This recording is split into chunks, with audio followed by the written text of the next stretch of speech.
The Hex House of Tulsa. I've always been drawn to the macabre, the strange, the things that linger in the shadows of human history. Perhaps that's what brought me to Tulsa in the first place. The rumors of the Hex House were too tempting to resist. They say the house is cursed, that the walls themselves whisper secrets in the dead of night. Secrets too dark for most to handle, but I had to know. I had to see it for myself. It was a chilly autumn evening when I first set eyes on the Hex House. The sun had just dipped below the horizon, casting long shadows that stretched across the cracked pavement leading up to the decrepit structure. The house stood as a dark silhouette against the crimson sky, its windows like hollow eyes, watching, waiting. I approached the front door with a sense of unease gnawing at the back of my mind. This place, abandoned for decades, felt alive, like it was breathing. The air was thick with something I couldn't quite place, something that made the hair on the back of my neck stand up. I hesitated, my hand hovering over the rusted doorknob, but the pull of the unknown was too strong. I turned the knob and pushed the door open with a creak that echoed through the empty halls. Inside, the air was stale, heavy with the scent of decay and something else, something metallic. The entryway was cluttered with remnants of a bygone era. Old furniture draped in dusty sheets, cracked picture frames hanging crooked on the walls, and faded wallpaper peeling away in jagged strips. I stepped inside, my footsteps muffled by the thick layer of dust that blanketed the floor. I had heard the stories, of course. Everyone in Tulsa had. In the 1940s, Carolyn Smith lived here, a woman who by all accounts was charming, charismatic, and utterly terrifying. She had convinced two women that she had powers, that she could control their minds, that she could make them do things they would never do otherwise. The details were always murky, but the end result was the same. Those women disappeared.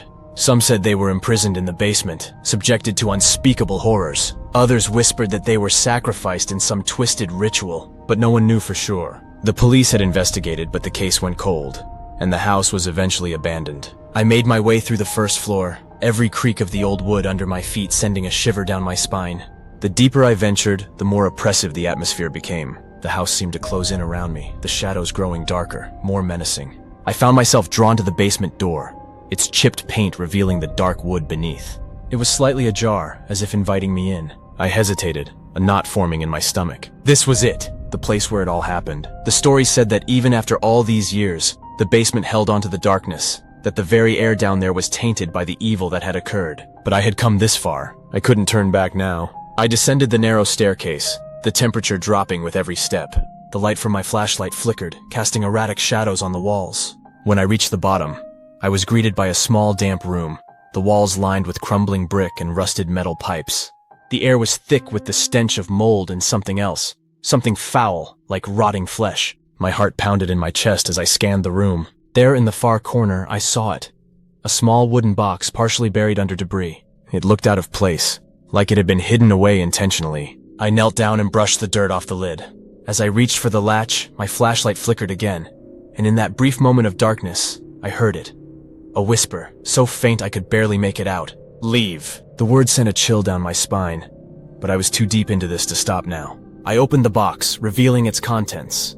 A collection of old, yellowed photographs, a handful of strange symbols drawn on scraps of parchment, and something else. Something wrapped in a piece of dark, tattered cloth. I unwrapped it carefully, my breath catching in my throat as I revealed what lay inside. It was a small, intricately carved doll, its eyes black and lifeless, its mouth sewn shut with thick, black thread. As I held it, I felt an overwhelming sense of dread, like I was holding something that should never have been found. Then without warning, the basement door slammed shut with a deafening bang, plunging me into darkness. My flashlight flickered once more and died, leaving me in the pitch black. Panic surged through me as I scrambled to find my way back to the stairs, but it was no use. The darkness was complete, suffocating, and in that moment I felt it. Something cold, clammy, and very much alive, brushing against my skin. I screamed, dropping the doll as I bolted up the stairs, my heart pounding in my ears. I reached the door and threw it open, bursting out into the hallway, gasping for breath. But as I turned to close the door, I saw something that made my blood run cold. There, at the bottom of the stairs, in the faint light from the open door, stood a figure. A woman, her face pale and gaunt, her eyes empty voids, her mouth sewn shut just like the doll. She stared up at me with a look of pure malice, and in that moment I knew I had awakened something that should have been left undisturbed. The door slammed shut in my face, leaving me standing in the hallway, my heart racing, my mind reeling. What had I just seen? Was it real, or had the house already started to play tricks on my mind? I didn't wait to find out. I fled the house, my footsteps echoing in the empty halls, my breath coming in ragged gasps. As I reached the front door, I heard it again, that whisper, more insistent this time. Leave before it's too late. I burst out into the cold night air, my hands shaking, my mind racing. I knew I should leave, forget everything I had seen and never come back. But something told me that wasn't an option. The house had taken something from me. Something I couldn't get back unless I uncovered the truth. And so, despite the terror that gripped my heart, I knew I would return. The Hex House had its claws in me now, and there was no escaping it. Not until I uncovered the dark secrets that lay buried within its walls. Not until I faced the terror that waited in the dark. I should have walked away. I knew that. Every rational part of my mind screamed at me to leave Tulsa, to forget about the Hex House and the horrors it held. But something had changed inside me that night. The fear that had gripped me in that dark basement had slowly transformed into a sick curiosity. A need to understand what I had seen. To know why the house had chosen me. So, a week later, I found myself standing in front of the Hex House once more. The sky was a dull gray, the air heavy with the promise of rain. The house loomed above me, dark and silent, as if it had been waiting for my return. I hesitated for a moment, my hand resting on the gate, but the pull was too strong. I pushed the gate open and stepped onto the overgrown path that led to the front door. The house seemed even more oppressive than before. The shadows deeper, the silence more deafening. I could feel the weight of the place pressing down on me, but I couldn't turn back. I had to know. I had brought a few supplies this time. A stronger flashlight, a camera, and a notebook. I wasn't sure what I was hoping to find, but I wanted to be prepared for anything. I stepped inside, the floorboards groaning under my weight, and made my way through the darkened hallway. Everything was as I had left it. The old furniture, the peeling wallpaper, the thick layer of dust that covered every surface. But the air felt different. Heavier somehow. Like the house was aware of my presence. I reached the basement door, my heart pounding in my chest. It was closed, just as I had left it. But something about it felt wrong, like it was holding something back. I took a deep breath and reached for the doorknob. As I touched it, a jolt of cold shot through my hand, making me flinch. But I steeled myself and turned the knob. The door creaking open with an almost reluctant groan. The stairs descended into darkness, the air growing colder with every step. I flicked on my flashlight and slowly made my way down, the beam cutting through the thick blackness. When I reached the bottom, the room looked just as it had before. Small, damp, and filled with the stench of decay. But there was something different now. Something that hadn't been there before. The box. It was gone. I stared at the empty spot where it had been, my mind racing. Had I imagined it? Had I really found that strange doll? Or had the house twisted my memories? But I knew what I had seen. I knew that the box had been there. That it had contained something evil. And now it was gone. As I stood there, trying to make sense of it all, I heard a sound. A faint rustling, like something moving in the darkness. I swung the flashlight around, the beam sweeping across the room, but there was nothing there. Just the crumbling walls and the cold, damp floor. But the sound persisted, growing louder, closer until it was right behind me. I spun around, the flashlight flickering, and caught a glimpse of something. A shadow. A figure moving just out of the corner of my eye. I stumbled back, my heart racing, but when I looked again, there was nothing there. Just the empty room, the silence pressing in on me from all sides. I was about to turn and leave when I saw it. Something scrawled on the wall in dark, dripping letters. I moved closer, the flashlight trembling in my hand, and my breath caught in my throat as I read the words. "She's watching!" My blood ran cold, and I felt a chill crawl down my spine. The words looked fresh, the dark substance still glistening in the dim light. I reached out, almost instinctively, and touched the wall. My fingers came away sticky, coated in something dark and thick. Blood. I backed away, my heart pounding, my mind racing. This was no prank, no trick of the light. Something was here. Something malevolent. Something that had been waiting for me. I turned to leave, but the stairs seemed impossibly far away. The darkness closing in around me, and then I heard it, the whispering. It started softly, like the rustling of leaves in the wind, but quickly grew louder, more insistent. The voices surrounded me, speaking in a language I couldn't understand. A cacophony of sound that seemed to seep into my very bones. I clamped my hands over my ears, but the voices only grew louder, more urgent, filling my mind with images of pain, of suffering, of death. I stumbled up the stairs, the voices chasing me, clawing at me, trying to pull me back into the darkness. I reached the top and slammed the door shut, the sound echoing through the empty house. But the voices didn't stop. They were in my head now, whispering secrets, revealing horrors that I couldn't escape. I fled the house, my footsteps echoing in the silent halls, my breath coming in ragged gasps. As I reached the front door, I glanced back, just for a moment, and saw her. The woman from the basement, standing at the top of the stairs. Her eyes empty voids, her mouth sewn shut, her pale hand reaching out towards me. I ran into the night, the rain beginning to fall, mixing with the sweat on my brow. I didn't stop running until I was far from the Hex House, the voices finally fading into the distance. But even as I stood there, gasping for breath, I knew I wasn't free. The house had its hold on me, its dark tendrils wrapped around my mind, pulling me back, whispering secrets that I couldn't ignore. I had uncovered something evil, something that should have stayed buried, and now it was following me, haunting me, driving me mad. I knew I would have to return. The house wouldn't let me go until I uncovered the truth. But what terrified me most wasn't what I had seen, or what I had heard. It was the growing certainty that whatever waited for me in that house was far worse than anything I could imagine. And it wasn't finished with me yet. I didn't sleep that night. The memories of what I had seen, what I had heard, plagued my mind like a recurring nightmare. Every time I closed my eyes, I saw her pale, ghostly face staring back at me from the darkness. The whispers, though quieter now, never truly left. They followed me everywhere, a constant reminder that I was never alone. But as terrifying as it was, I knew I couldn't escape it. The Hex House had its grip on me, and it was tightening with every passing day. I tried to convince myself to stay away, to leave Tulsa and never look back. But the pull was too strong. I had to know. I had to find out what was happening, why the house had chosen me, and what it wanted. So once again, I found myself standing at the gate of the Hex House. This time, the sky was overcast, the air thick with humidity. A storm was brewing, and I could feel the electricity in the air, prickling my skin. The house loomed before me, dark and silent, as if it was waiting for my return. I took a deep breath and pushed open the gate, the rusty hinges creaking loudly in the stillness. As I walked up the path, the first drops of rain began to fall, cold and heavy. By the time I reached the front door, the rain had turned into a torrential downpour, soaking me to the bone. I pushed open the door and stepped inside, the familiar creak echoing through the empty halls. The house felt different now. The silence was more oppressive, the darkness more suffocating. I could feel the weight of the place pressing down on me as if the walls themselves were closing in. I made my way through the hallway, the floorboards groaning under my weight, until I reached the basement door. It was closed, just as I had left it, but I could feel something on the other side, something that was waiting for me. I took a deep breath and opened the door, the creak of the hinges sending a shiver down my spine. The staircase descended into darkness, the air growing colder with every step.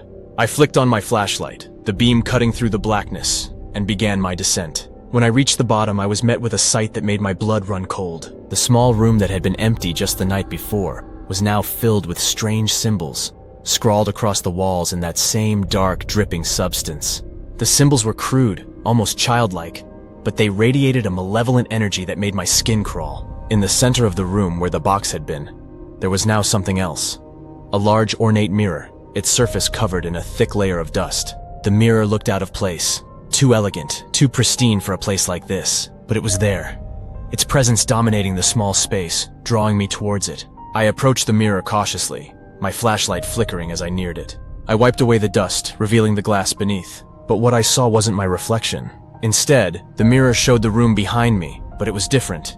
Distorted, twisted, like a nightmare brought to life. The walls in the reflection were covered in blood, the symbols glowing with an eerie light. The floor was littered with bones, broken and scattered like the remnants of some dark ritual. And in the center of the room, standing where I had just been, was the woman. Her eyes were locked onto mine, her face a mask of rage and despair. Her mouth, still sewn shut, trembled as if she was trying to speak, trying to scream.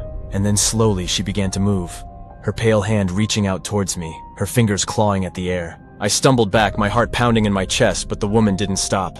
She stepped forward, her movements jerky, unnatural, like a puppet being pulled by invisible strings. The closer she got, the more the room around me began to change. The symbols on the walls began to glow, the air growing thick with the stench of decay. The whispers returned, louder now, more urgent, filling my mind with screams of agony, of suffering, of death. I turned to flee, but as I did, the basement door slammed shut with a deafening bang, trapping me inside.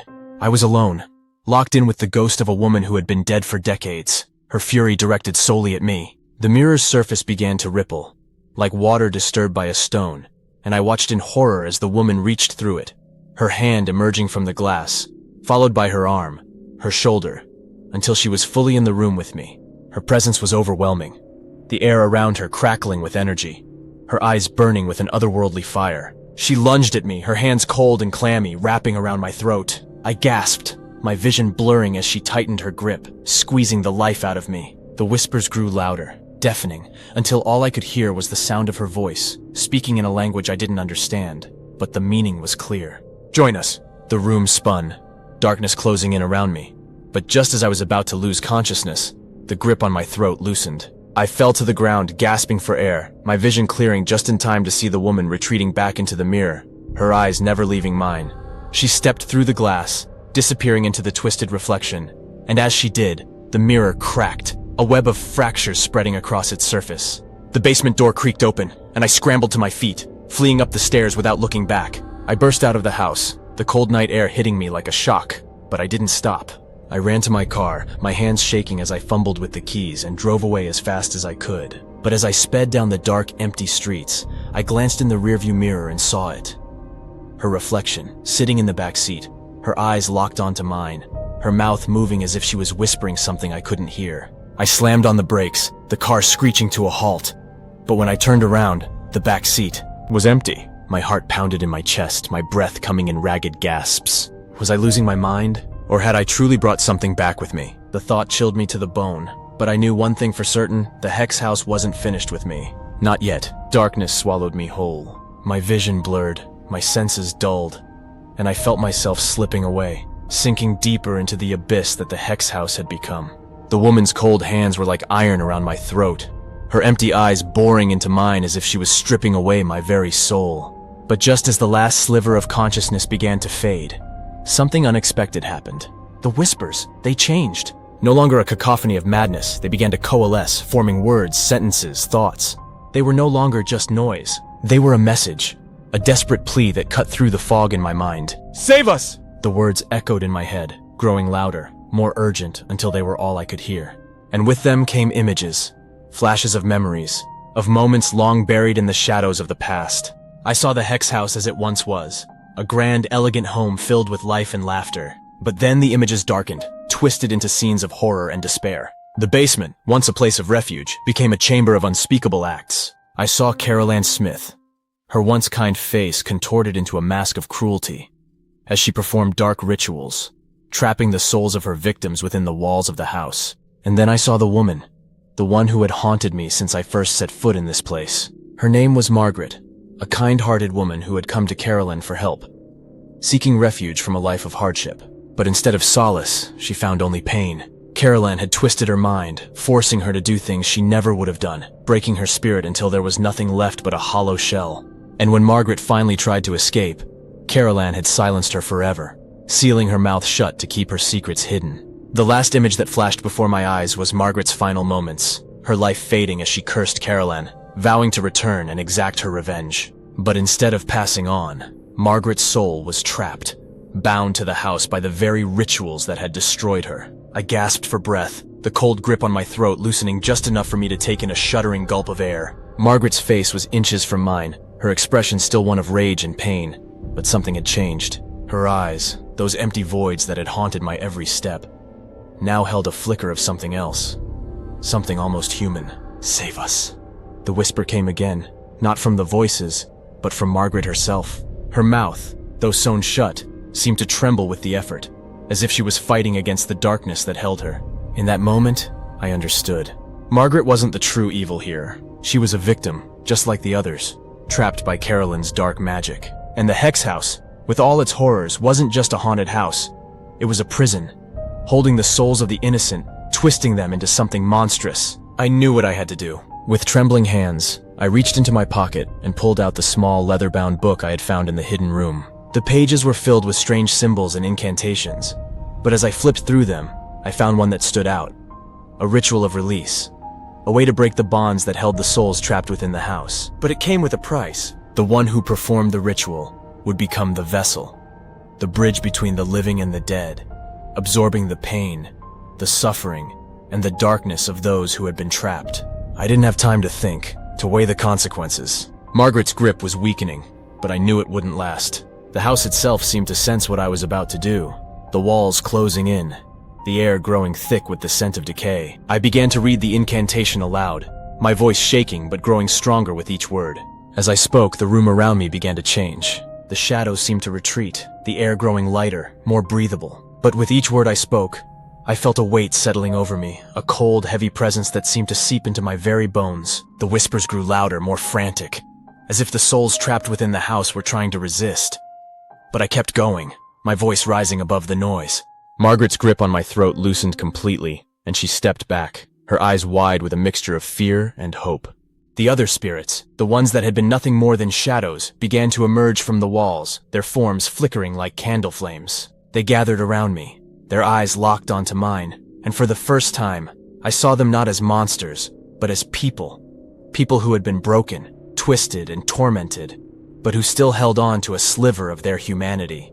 As I reached the final words of the incantation, the air crackled with energy, and I felt a surge of power course through me. The spirits let out a collective sigh, a sound filled with relief and sorrow as they began to dissolve, their forms breaking apart into wisps of smoke that swirled around me, then disappeared into the ether. But with their release came the price. The darkness that had held them captive, the pain and suffering they had endured, rushed into me like a tidal wave. I fell to my knees, gasping for breath as the weight of their torment settled over me. My vision blurred, my body trembling with the force of it all, but I held on, forcing myself to stay conscious. The room around me began to crumble, the walls cracking, the ceiling collapsing as the house itself seemed to fall apart. But I couldn't move, couldn't escape. The darkness was inside me now, a part of me, and it wouldn't let go. And then, just as I thought I would be consumed by it, I felt a hand on my shoulder, a gentle, comforting touch that seemed to chase away the shadows. I looked up and saw Margaret, her face no longer twisted in rage, but peaceful, almost serene. She smiled at me, a sad, grateful smile, and nodded. "Thank you," she whispered, her voice barely audible but filled with emotion. And then she was gone, dissolving into the air like the others, leaving me alone in the crumbling remains of the Hex House. I don't remember much after that. The next thing I knew, I was lying outside on the cold, wet ground, the rain pouring down on me. The Hex House was gone, reduced to a pile of rubble, as if it had never existed. But the darkness, the memories, they were still with me, a part of me now. The Hex House had been destroyed, the spirits freed, but I knew I would never truly escape it. The things I had seen, the horrors I had uncovered, would haunt me for the rest of my life. And the darkness, the evil that had festered within those walls, was now a part of me. I had saved them, but at what cost? As I got to my feet, I felt a chill run down my spine, and I knew this wasn't over. The Hex House may be gone, but its legacy lived on, buried deep within me, waiting, watching. And one day, it would return. The end.